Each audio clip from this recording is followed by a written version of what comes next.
বিসমিল্লাহির রহমানির রহিম।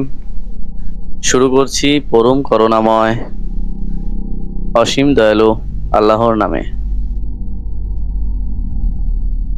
আজকের আলোচনাটা কোরবানি সম্পর্কে। অবশ্যই আপনারা শুনবেন এবং না টেনে ভিডিওটি দেখবেন। আপনাদের অজানা কিছু কথা অবশ্যই জানতে পারবেন। চলুন চলে যাই মূল আলোচনায়। আজকে চলে আসলাম চাঁদ রাতে আপনাদের সামনে কিছু আলোচনা নিয়ে, সেটা হলো কোরবানি সম্পর্কে। যেহেতু কালকে আমাদের কোরবানির ঈদ, তো সবাইকে জানাই ঈদের শুভেচ্ছা এবং অভিনন্দন। তো আমরা সকলেই কম বেশি কোরবানি দিয়ে থাকি। আমরা জানি কোরবানির নিয়মগুলো। তারপরেও আমি ছোট্ট করে একটু বলে দিতে চাই, সেটা হলো যে কোরবানির ক্ষেত্রে আমরা পশু কোরবানি দিব এরকম নয়। আমরা পশু কোরবানির পাশাপাশি আমাদের মনের ভিতর যে পশুটা রয়েছে সেটাকে সর্বপ্রথম কোরবানি দেওয়ার চেষ্টা করব। আর বিশেষ করে আমরা যারা বিত্তমান বা ধনী লোক আছি, তাদের ভিতর যে অহংকার, যে গরিবের প্রতি মানুষের যে ভেদাভেদ, এগুলো আমরা সকল ক্ষেত্রেই দূর করব এই কোরবানির মাধ্যমে। তো অবশ্যই আমাদের একটা জিনিস মনে রাখতে হবে, সেটা হলো কোরবানির নিয়মগুলো। বিশেষ করে কোরবানির নিয়মগুলো আমরা জানি যেগুলো, সেগুলো বাদ দিয়েও আমরা কিছু কিছু জিনিস অনেকেই জানি না। সেগুলো হচ্ছে, সর্বপ্রথম কোরবানি মানে অনেক বড় বা অনেক মানুষকে দেখানোর মতো গরু কোরবানি দেব এরকম কিছু না।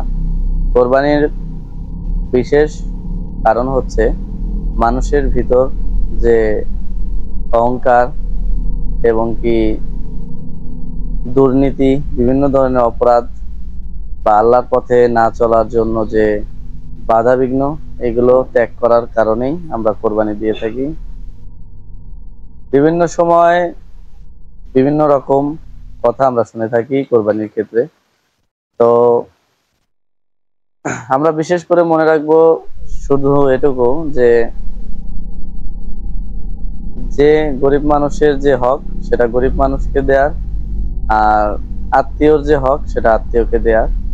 আর আমরা জানি যে জাকাত এবং কোরবানি সব ক্ষেত্রেই ফ্যামিলির ভিতর যদি দরিদ্র মানুষ থাকে, তাদের অবদানটা বেশি আল্লাহ তাআলা দিয়েছেন, যে ফ্যামিলির ভিতর কেউ গরিব থাকলে তাকে আগে হেল্প করার জন্য, এবং তারপর বাইরে যারা আছেন গরিব অসহায় তাদেরকে হেল্প করার জন্য। তো আশা করি আমরা এই নিয়মগুলো আল্লাহ তাআলার মেনে চলবো এবং সবাই সবার দিক থেকে ছোট বড় ভেদাভেদ দূর করব এবং আল্লাহর পথে চলার চেষ্টা করব। তো সকলেই নিয়ম মেনে কোরবানি দিবেন।